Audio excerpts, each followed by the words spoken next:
Free free free birds free, watch free, iron free, ये सब आपको फ्री मिलने सर वाला इतने है। महंगे महंगे गिफ्ट फ्री मिलेंगे कैसे? आइए मैं आपको बताता हूँ ये फ्री कब कैसे मिलेंगे। है? सारा हमारे पास में इलेक्ट्रॉनिक सामान है। ओके। इसमें आपको एसी मिल जाएगा, फ्रिज मिल जाएगा, वॉशिंग मिल जाएगा।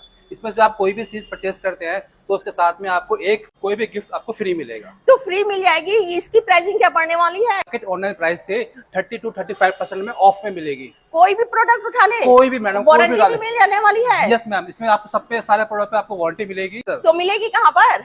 ये आपको मिलेगी ग्लोबल इलेक्ट्रॉनिक्स मार्ट में, जो कि शिव विहार के मेट्रो स्टेशन से 4 किलोमीटर की दूरी पर है। तो गाइस इस ट्रक के अमेजिंग डील को ग्रैब करने के लिए स्क्रीन पे दिए हुए नंबर पे ऑर्डर प्लेस करें। Thank you so much for watch.